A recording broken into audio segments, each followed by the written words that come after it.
I wish I was like you, easily amused. Find my nest of salt. Everything is my fault. You are Locked On Fantasy Basketball, your daily podcast on fantasy basketball. Part of the Locked On Podcast Network. Your team every day.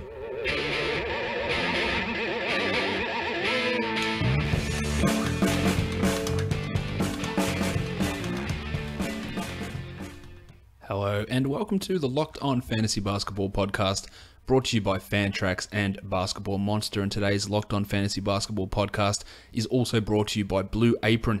Head to blueapron.com/LOFB to get yourself 3 free meals. My name is Josh Lloyd, and you can find me on Twitter and on Instagram at redrock_bball and on Facebook at facebook.com/redrockbasketball. And of course, check out the Basketball Monster Twitter account, which is at BaskMonster. We're going to be covering all of Monday's action, including the end of another series in the first round of the NBA playoffs, and look ahead to Tuesday and preview all 3 of those games. So, let's get to it. Shout out to Eric Winterstein to being the first person to tune into the live show here over on Facebook, and he is coming to us from France. So Eric, welcome. I know you're a big supporter of the show. I didn't actually know you were in France until now, so that's it's always good to see where people come from. I get the rough idea, but it's always interesting to see people coming from, I guess, non-NBA places, which I guess I'm in a non-NBA place here in Australia. But Eric, shout out to you, the first viewer over there from France. Let's kick things off by talking about the perfect DFS lineups from Monday's action. On FanDuel, it was the Golden State Portland game that gave us the backcourt with Steph Curry going for 57.4 and Dame Lillard going for 42.2. Dame playing almost the entirety of the game. Well, I think he played the first 34 minutes of the game until it was out of hand, but it was out of hand in about the first 3 minutes. But he played the first 34 of that and had 42.2. At shooting guard, it was a pair of players from the Bucks-Raptors game. Giannis Antetokounmpo with 55.3 and my man Norman Powell, 39.8. At small forward, Kent Bazemore, 36.3 and Al-Farouq Aminu, 37.9. Power forward, Serge Ibaka, 36.7 and Dave West had 22.4. At center, the resurrection of Dwight Howard, he had 37.5, and that gave us a total of 365.5 for a cost of $59,300.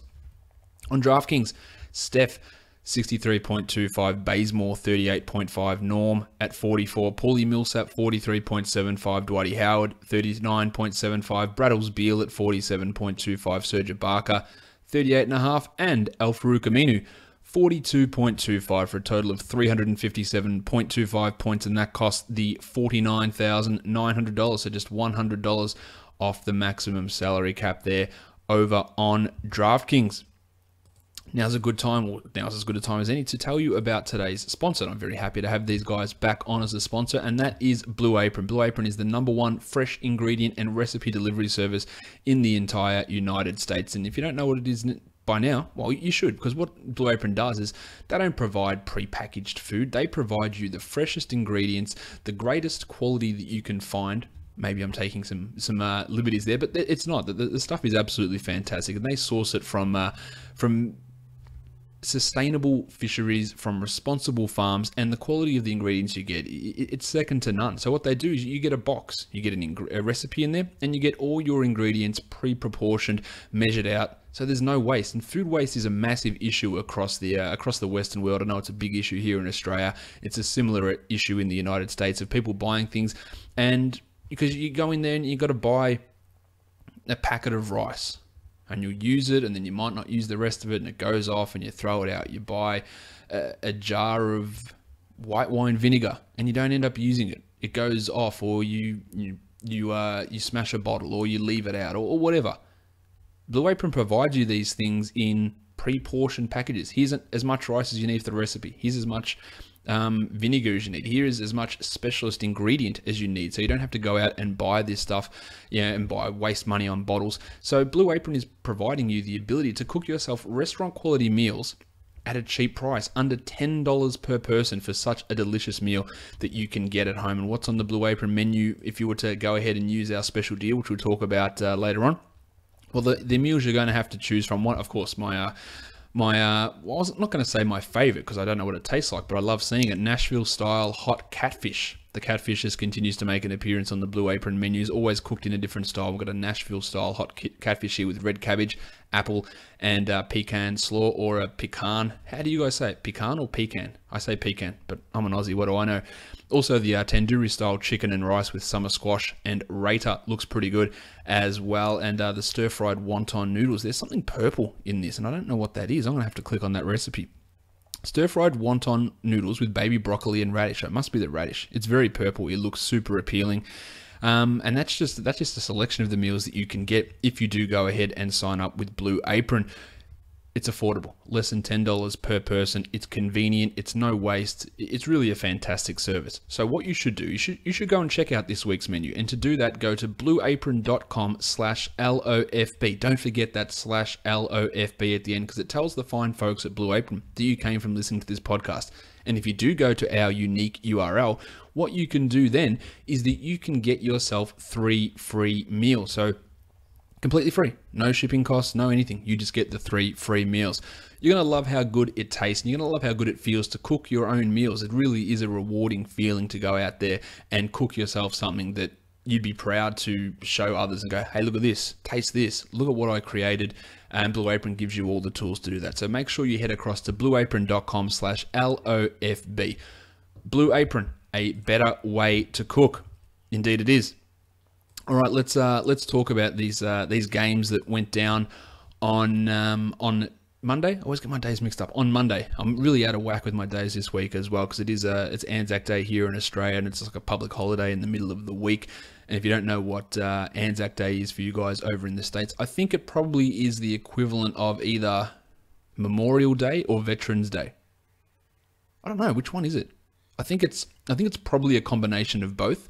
It's a military reflection and appreciation day. Anzac stands for Australian and New Zealand Army Corps, and it's obviously just honouring the people who have served in the Australian and New Zealand military. So I guess it's a combination of Memorial Day and Veterans Day. But you guys, I don't know what the full meaning of those days are, so you can correct me if I'm wrong there. But let's talk about these games that we actually had on in the NBA. The first one of those was Game 5 in Milwaukee. Milwaukee versus Toronto in Toronto. The Raptors get the victory, a pretty comfortable victory in the end, 118-93. That's a pretty big smashing. The Bucks just didn't seem, I don't know, they just weren't switched on from very early on. Yanni brought it 30-9 with 3 steals and 3 blocks. Really hard to complain about that sort of production from Antetokounmpo, and it was Malcolm Brogdon's best performance as well. 19 points, including 5 triples. He had 3 assists and a steal, and we were waiting for Brogo to put up a big game. His last couple have been a little bit quiet. He went at 64% shooting here, a really good performance. Unfortunately, Chrissy Middleton wasn't quite there offensively, but he brought it in other areas with 6 assists and 5 steals. And Greg Monroe, just the consistent 22 minutes now. So him and Thon are basically just going to play half the minutes each at center. 22 minutes for Monroe and 23 minutes for Thon McCurr, who had 6, 5, and 2 with a steal and a block. And I did tweet this out today. And I think I might do a redraft of the 2016 draft at some point. But where would you take Thon? He's definitely going higher than pick 10. Someone said to me that they'd pick him at pick 2 behind Simmons. I know Matt Smith said he'd go top 5. And I think top 5 is probably about right. He has shown immense potential here, really. And not even just potential, but ability. I think he's going to be a really interesting player for this team. And a really good player for this team moving forward. Tone Snell, 3 threes, 9 points. That's all he delivered. While we saw Mirza Teletovic back into the rotation after Mick Beasley struggled early on. Beasley had 7 minutes for 1 steal, while Teletovic had 3 points in 9 minutes. So it's not like he set the world on fire. So unknown what they're going to do with that rotation moving forward. Johnny Henson also saw the court, but don't get too excited. That was complete garbage time minutes there for John. For the Raptors, how's my boy Norman Powell leading the team in scoring? 25 points, 4 triples. He has not missed a 3 in the last 2 games. 4 rebounds, 4 assists, 3 steals, and 1 block. He's not going to continue to shoot at 73%. We're all well aware of that. He's not going to continue to shoot 100% from 3. We are all well aware of that. But if you like Dwayne Casey, fast forward the next 2 minutes. The fact that Norman Powell was not in the rotation at all, for majority of the regular season, and he would come in, he would start for DeMar DeRozan when he was out, he would come in, he would start for DeMarre Carroll when he was out, he would play fantastically, and then the next game, DNP-CD. Just a complete jerking around of minutes. And as I was discussing this with Sean Woodley from Locked On Raptors today, Norm, when he was forced into a slightly larger role when Kyle Lowry was out at the end of the season, playing a bench role, 15 minutes a game, more consistent minutes, he struggled. But he has been better than DeMarre Carroll for the entirety of this season. Now, Carroll was good in this game, but Powell has been fantastic. And the fact that he couldn't find a spot in the rotation, I was calling for him to start over Carroll in September. And a lot of people laughed at that. He needs to start. I feel like there is almost no way that he can't start next season. Maybe that's a bold call. But he was fantastic for the second consecutive game. Lowry, who's battling this sore back that he hurt in Game 3, 16, 3, and 10 with 3 steals. And DeMarre Carroll, credit to him. First good game he's had since about 2014. He had 12 and 6 with 2 steals in his 22 minutes, but he is still not very good. PJ Tucker didn't do a huge amount, and he hasn't done anything stats-wise really throughout the entirety of the playoffs. And we also saw Corey Joseph's minutes come back up at the expense of Delon Wright, which is, it's not something that I'm interested in. Joseph played 20 and had 10 and 3, so it was a decent night from Corey, but I just wish they had stuck with Delon in that role. Serge had 19 and 6 with 3 blocks. It was a pretty emphatic start for Ibaka, dunks and big blocks on Yanni at both ends. Big performances from him, while DeMar DeRozan had 18, 3 and 6, and really didn't have to fully exert himself with Norm going off there on the wing. Washington and Atlanta is the next game, and the Hawks even up the series to make it 2 games apiece. Bradley Beal had 32 points with 5 triples. That's a game-high 32 points. He had 2 steals and 5 rebounds. Probably about time for Beal to have a huge performance like that, and he sure did.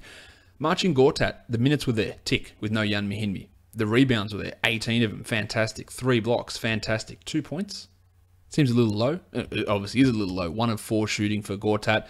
When Mahinmi comes back, Gortat's not going to be that must-own, must-roster, bargain sort of player that which he has been across the first 4 games. That will change. Johnny Wall had 22, 5, and 10 with a pair of steals. And Otto Porter, who was in a tiny bit of doubt heading into the game with a shoulder issue, he played 39 minutes and had 13 and 4 with 2 blocks, the most minutes he's played in any of these playoff games. That reduced Kelly Oubre down to a 9-minute piss-poor performance, and Bojan Bogdanovic just saw the 18. Markieff Morris got himself into extreme foul trouble. 24 minutes for Markieff, 9 and 4, and he has struggled since a really big game 1 in the series. Struggled pretty considerably there, and Jason Smith got some of those extra minutes, having 5 and 4 in 24 minutes. On to the Hawks. Paulie Millsap was huge, 19, 9 and 7 with 2 steals, and I occasionally can be harsh towards players, but I don't think that anyone can accuse me of not giving credit where it's due, and Kent Bazemore played well today. 24 minutes for Kent, 16, 4 and 7, 3 steals, 3 triples. And this is a good Kent, being engaged, passing the ball, playing defense. He's never going to be a great player, and I don't subscribe that he's a starting quality player. But this was a good performance from Kent, no doubt. Timmy Hardaway also stepped up his level of production, 15, 2 and 1 with 3 triples. And Taurean Prince, his 4th consecutive double-digit game in the playoffs, and he has been really a revelation in these playoffs, 11 and 7 in those 32 minutes, and almost no doubt that he is going to be a locked-in 30-plus minute guy next season as a starter, no doubt. Curiously, in this game, Dennis Schroeder only played 28 minutes. He had 18 points, 1 assist, and 2 triples. But because the plus-minus god Jose Calderon was playing some fantastic minutes, 20 minutes for Jose, I think he was a team-high plus 29, I don't have that number exactly in front of me. 10 points, 5 assists, and 2 triples. Now, a couple of things I've got to say. The Hawks won. So congratulations to the Hawks. But the decision to play Calderon this many minutes and continually play Mike Dunleavy over Thabo Sefolosha, it's not the correct one. I was just explaining to my son, Ben, he had his first soccer game on the weekend, and we were talking about results over process, and he was playing in the game and went forward, dribbling it forward, and had a long crack at goal, and it didn't go in. And he goes, "Oh, it would have been a good goal if it had gone in." I go, "Yeah, it would have been, and would have been a good goal. But just because it had gone in, because you took a long crack when you could have dribbled it or passed it off to someone else, doesn't mean that it's the right decision, even if it goes in. Your best decision is to pass it off to the guys in front of you, or to take 3-4 more dribbles and come to the edge of the box or come inside the box and have a shot and make sure of the goal. If the shot goes in from long range, doesn't make it a good decision. And that's the same thing here. Jose Calderon, yes, plus team high plus minus 20 minutes, got the victory. You got the victory by playing Mike Dunleavy. Doesn't make it to the right decision. And you think what this is going to do is reinforce Budenholzer to say, yeah, you know what? I need to give Jose Calderon 20 minutes a game. I need to continue to eliminate Tabo Cephalosha from the rotation and play an aging Mike Dunleavy over him. It's basing decisions based on results that, a one-game sample size, which, again, is going to infuriate me no end. But it did work in this game, so they got the victory, but I still don't think it's the right decision to be playing Calderon 20 minutes a game. Like, it's just, yes, he had a big game. Expecting it again? Don't know about that. The last game of the night, an absolute disaster for the Portland Trailblazers. This game was over pretty much immediately when the Warriors were about 50-0 up. Or so it felt like. It wasn't close to it, but they had a massive lead, and they ended up winning by 25 points. Steph, in under 30 minutes, had 37, 7 and 8 with 7 triples, and Kevin Durant came back, didn't have to break a sweat, 10 points in 20 minutes for Durant with 2 triples and 2 blocks. Draymond, another 3 blocks, 21, 6 and 4 with 5 triples. Just an absolute joke this entire game. It was an absolute blowout, and this series is over. The Warriors now wait until we get a result from the Clippers and Jazz series and see who they can take on there.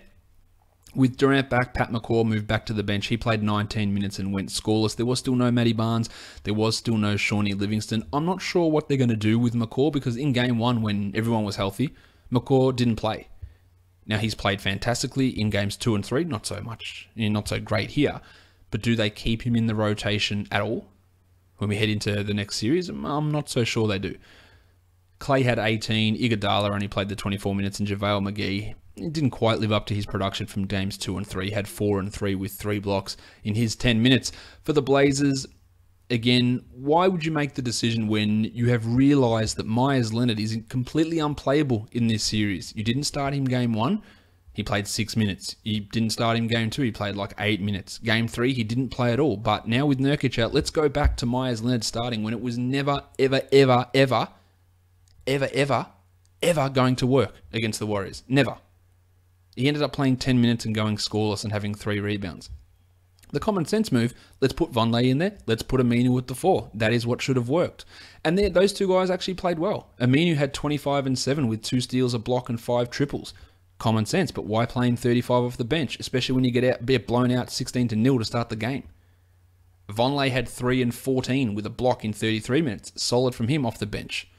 Mo Harkless, putrid in the starting lineup. Myers Leonard, putrid in the starting lineup. None of it made sense. Evan Turner just got the 21 minutes. CJ McCollum was invisible. He didn't score. He didn't score in the first half. He didn't hit a field goal till late in the fourth quarter. Ended up with just 6 points and 5 rebounds. Lillard kept his head held high, 34, 1 and 6 in his 42 minutes. But curiously bad coaching, again, sinks a team. Now, not that they were going to win or not that they were going to rescue this series, but that is a bad move that as soon as I saw it, I went, this is going to end in tears. And it ended in a worse situation than I could have anticipated, to be absolutely smoked like that in the first half. Well, not the first half, the first 5 minutes, and game was done. Because of some, obviously on fire play from the Warriors, but just terrible, terrible coaching. Terrible decision making. Dreadful. The big positive for this, though, was the play of Shabazz Napier, who had 14, 2 and 2 in 17 minutes. And in the isolated times he's played in Portland, or Orlando, or in Miami, he's looked decent. He hasn't looked terrible. He's looked like a guy who can handle the secondary point guard role on teams. And I think you're going to see a little bit more of Shabazz next season. Also, Alan Crabb continues to be useless. 7 points in 24 minutes for the Blue Swimmer. And that does it for all the action over on where are we? Over on Monday. Now, I do have a question here from Stephen Smith. He says, Josh, you playing DFS now? Actually not. I haven't played any DFS throughout the playoffs. Would you mind sharing a lineup on DraftKings that you used? A, Stephen, no, because I didn't play it. And B, I can't play on DraftKings. I can't play on FanDuel. So when I give out stuff about FanDuel and DraftKings, some people might come out and say, oh yeah, these people that run these shows, that write articles, they're misdirecting people deliberately. I can't play on those sites. So any advice that I give you or comments I give you, FanDuel or DraftKings, I can't play there. I'm not allowed to. I am banned because of where I live. So I can't play on FanDuel on DraftKings, Stephen. So no, even if I did have a lineup that I used, even if I had played any DFS, I couldn't have given you a DraftKings lineup because I do not play. All right. I do not play. I cannot play on DraftKings. I wish I could. I wish I could get involved in all those tournaments and all that money, because the money over here in our tournaments is very, very, very, very, very low. Like the two, I think I've had 2 GPP second places, maybe a first place, and you win I think I won $500 on one of them for the big GPP tournament, and I think the other one I won $1,100. Like, you're never taking down a GPP here and getting $50,000 or $100,000. Yeah, the most you get is like 1,500 at most. All right, that does that. Let's talk about the games for Tuesday. There are 3 of them in the NBA. The first one we'll talk about is Memphis and San Antonio. The Spurs are favored by 9.5 points, and the total is a paltry 186.5. The only injury concern really in this one is the Undertaker, Dwayne Dedman. He missed the last game due to an illness. He should be back. He's only playing 10, 11 minutes per game, and all that does is it takes those 5 or so extra minutes off Dave Lee and probably eliminates Davis Bertans out of the rotation in a close matchup.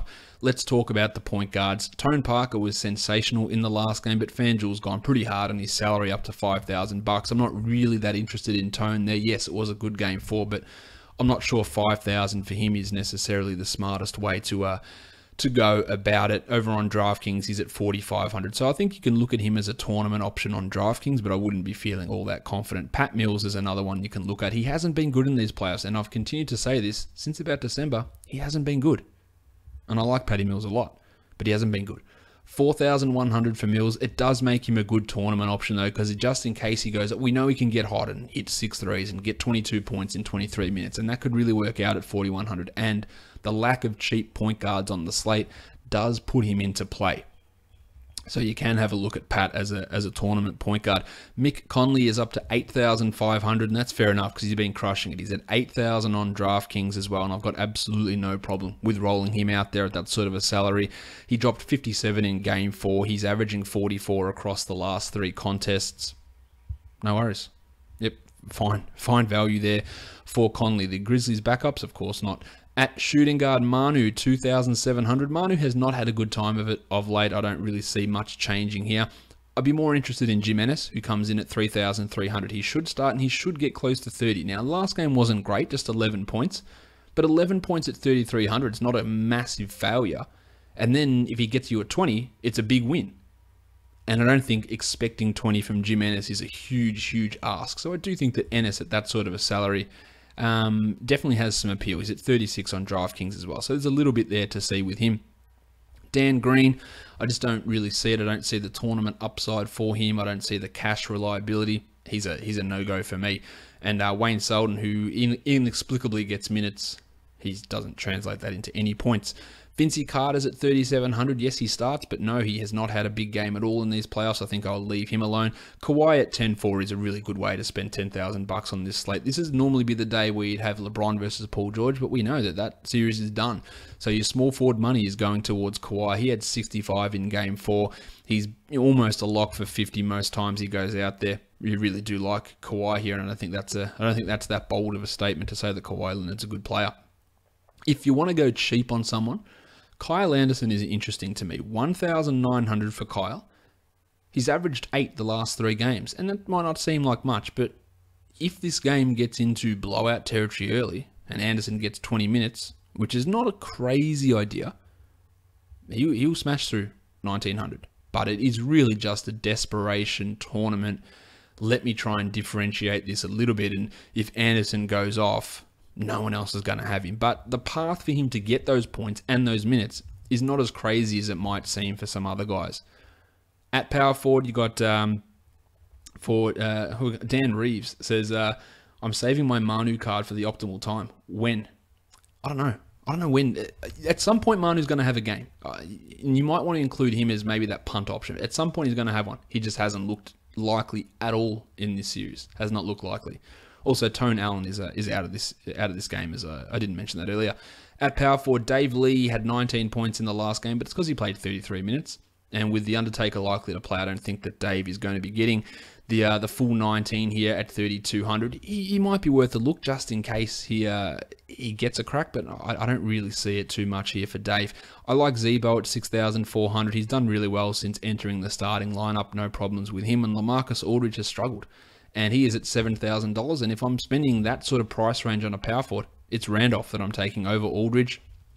On DraftKings, Randolph is actually priced higher than LaMarcus, so that evens it up somewhat, but I still would probably take LaMarcus there, but Zach, but LaMarcus does get an additional level of appeal over there. JaMychal Green was pretty impressive in the last game, but I'm not putting my faith in JaMychal. That was a little bit of an outlier, and even then he only put up 18 points, so nothing to get too excited about. The Undertaker is at 2,300. He has done very little, and I don't expect him really getting a chance to see big minutes, so I'm not falling for that. While Marc Gasol at 7,900, that's pretty high for Gasol. I think we have to admit that.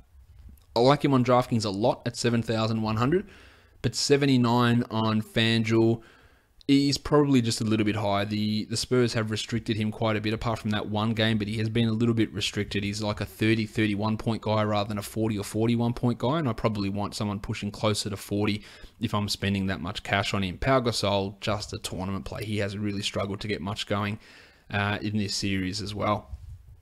Let's go to the next game now. Utah and the Clippers. We've got the Clippers favored by 3 and the total 196.5. The only injury that Utah is currently reporting is that Alec Burks is out. So Rudy Gobert, fine. Gordie Hayward, fine. Let's hope it sticks this way.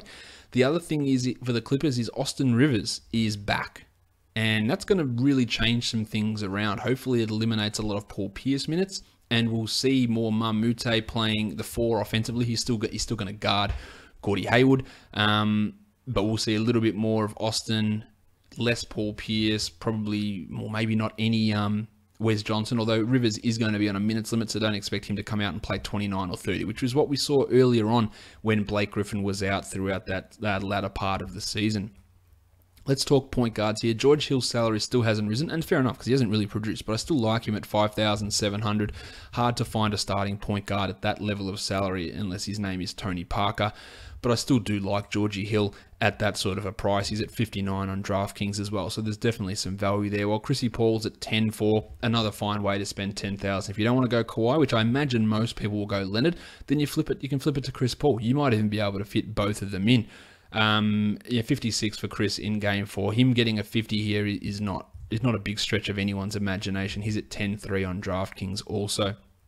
Ray Felton was good in the last game, but with the return of Austin Rivers, it just limits what Fat Face Ray can do. He's at 2,800. I'm not really there for that, I don't think, for Ray.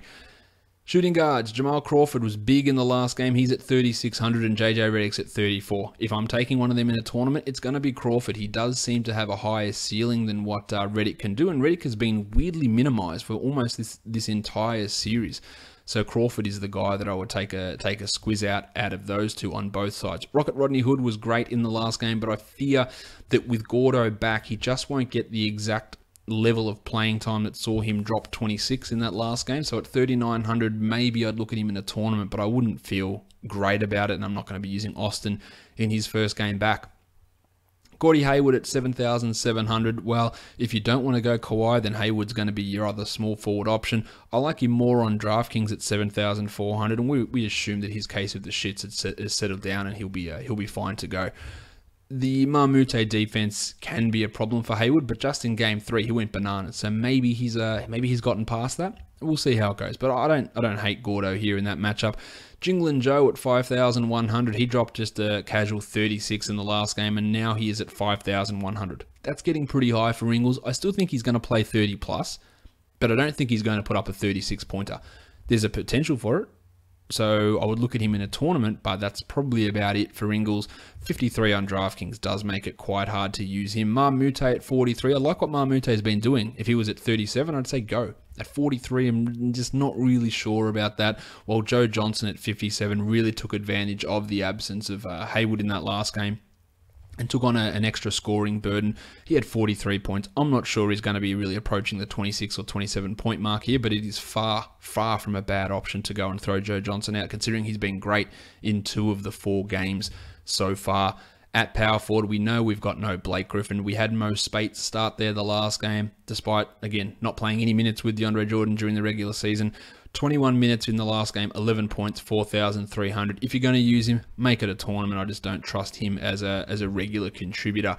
The other one is Derek Favors, who only played the 24 minutes with Gobert playing 24 as well. Wasn't a great performance from Hayward. He still almost had the 30 points. But just in terms of overall playing time, it's a little bit concerning as to what the Jazz are going to do with Derek moving forward. I'd be a little cautious about using Favors, especially at a $6,000 price tag. At DraftKings at 54, he's definitely got a higher level of appeal over there. The centers, this is where the centers are. It's all about these guys: DeAndre Jordan, Rudy Gobert. Jordan's at 78, Gobert's at 79. At this point, we don't have any idea about restrictions for Gobert. He wasn't on a hard restriction in the last game. It was just going to be about fatigue. And that might be the case again here. There might be a fatigue issue that limits what Gobert can do. So therefore, I'm taking DeAndre Jordan. Yes, he has to battle Gobert, but if Gobert is limited, and the fact that Blake Griffin isn't there, I think that all works in DeAndre's favor. So he's at 7,800. Go for it.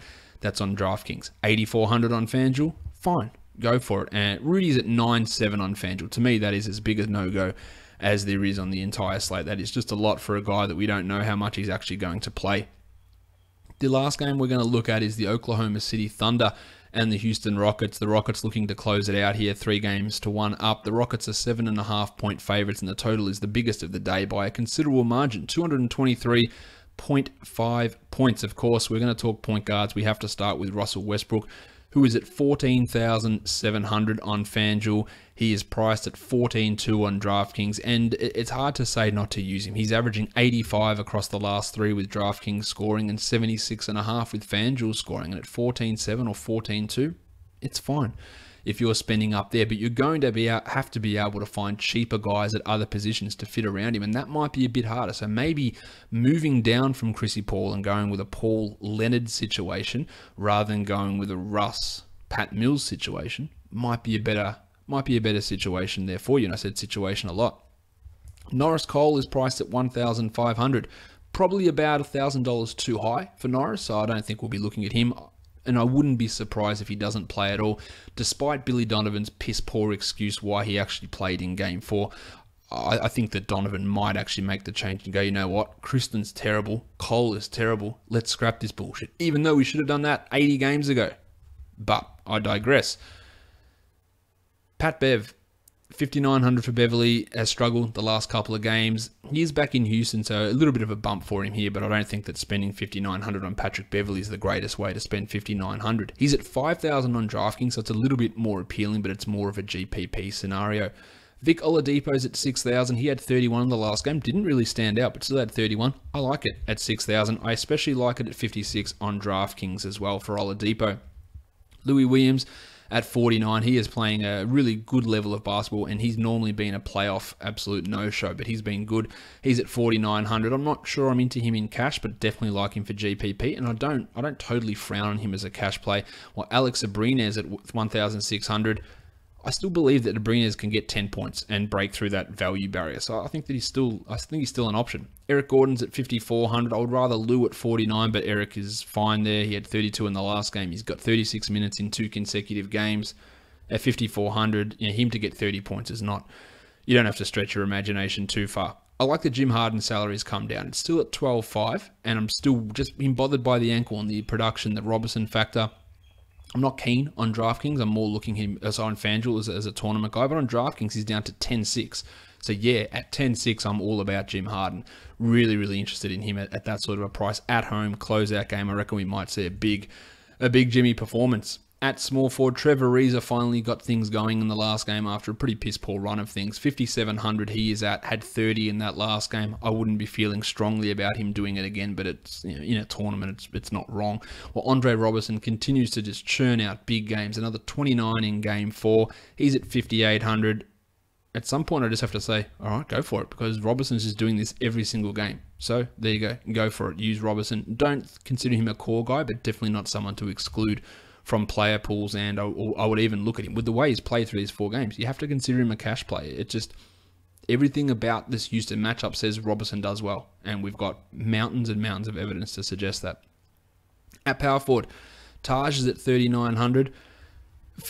Just give him some minutes. Just give him more minutes. I still think that if you're looking for a cheap guy at 3,900, very few players have got the ability to exceed that on a consistent basis. So Taj is fine at that sort of a price tag.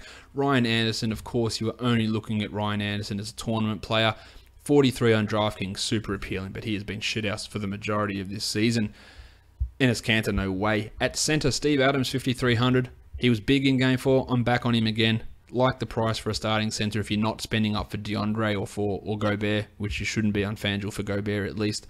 Adams at 49 on DraftKings and 53 on FanDuel. Well, Nene, I think it's fair to say that Nene's not going to drop a 43-pointer, which he did in that last one. 5,200 for him. I just think that's probably paying up for past performance with a very little chance of repeating. On DraftKings, he's at 44, so I'm okay with that. I don't know if there's obviously the upside to get to 45, but that's like one of those out-of-the-blue, one-of-a-kind performances that you can't really see being replicated, especially 12 of 12 from the field. So I would look at Nene as a $4,400 guy who can get me 24, and I'd feel pretty good about him getting me 24. As for Clint Capella, he's dropped down to 4,600. I like that as a differentiating center play. Capella can easily drop 40, easily at 4,600, so I like him as someone I don't think many people will be on. And it's going to be the opposite of people going towards Nene. With Capella, with that big price drop, he becomes interesting. On DraftKings, on FanDuel, he hasn't dropped. He's still at 6,000, so I don't care about that. But on DraftKings, where he's at 46, yeah, I'm into it. Let's now have a look at the picks of the day. On FanDuel, Pat Mills, 41, Georgie Hill, 57, and Conley at 85. At shooting guard, Abrines, 1,600, Oladipo, 6,000, and Jim Harden at 12,500. Kyle Anderson, 1,900, Jinglin Joe at 51, and Kawhi at 10,400. At power forward, Taj, 39, Zebo, 64, and at center, Steve Adams, 53, and DeAndre at 84. On DraftKings, we have got Millsy at 35, Conley at 8,000, and Westbrook at 14,200. Jamal Crawford, 4,000, Oladipo, 56, and Jimmy Harden at 10,600. Small forward, Jim Ennis, 36, Gordie Hayward, 74, and Kawhi at 96. At power forward, Rhinos at 43, Zebo's at 66, and at center, Clint Capella 46, and DeAndre 7,800. Over on Moneyball, Tone Parker 41, Georgie Hill 62, and Russ Westbrook 13,900. Andre Robertson 41, stupidly low price for Robertson. Oladipo 58, and Harden 12,900. Marmute minimum salary, Ariza 51, and Kawhi 11,100. Mo Spates minimum salary, Zebo 67 and Steve Adams 49, Pau Gasol 55 and DeAndre Jordan 8,300. I think we're done. We are. Follow me on Twitter. No, actually, before we do that, Dan Reeves says, I call Evan Turner dog's balls these days. I thank you, sir, for this term for sucky play. Well, look, Dan, I'm all for people appropriating Aussie slang terms. But it is popular Aussie lingo. He said, I also assume it's popular Aussie lingo, but it's not for bad players. It's not for sucky players. So I tell you what dog's balls means. It's when something is obvious. So the phrase is he's standing out or he's sticking out like dog's balls. So you're walking past a dog with big balls and you can see his balls between his legs, and there they are, balls in your face. That's what sticking out like dog's balls means. It doesn't mean that they're a bad player. It just means it is obvious. It is just staring you at the face. Like it's got 2 sirens on either side blaring going, hey, look at this, look at this. So if I say something's sticking out like dog's balls, it means that it's just this weird thing that's just sticking out and like you can't help but have your eyes drawn towards it. Not that you're a canine testicular fanatic, but dog's balls are pretty obvious. And that's what the phrase means. So go ahead, start using it, but just make sure you get the use of it correct. The dog's balls doesn't mean sucky; it means obvious. So when I've had to said it yesterday, the Norman Powell play yesterday was sticking out like dog's balls. His price was so low, and he was going to produce. That was a dog's balls play to me. So that's what it means. The other thing is, and again, I know it's my accent. I probably speak fast, but when I'm talking about Joe Ingles, I'm not calling him Jiggling Joe. He's not jiggling. He's jingling. Jingle like jingle bells. Because the amount, and I must just say that too quick, because whenever Joe Ingles goes off, everyone tweets at me, Jiggling Joe. He's not jiggling. He's not jiggling anything. He's jingling. Jingle. Like Jay Ingles. Jingles. Jingle and Joe. That's where it comes from. Go ahead and use all these things. Just make sure we get them right. We're done. Follow me on Twitter at redrock_bball. Thank you so much for listening, everyone. See ya.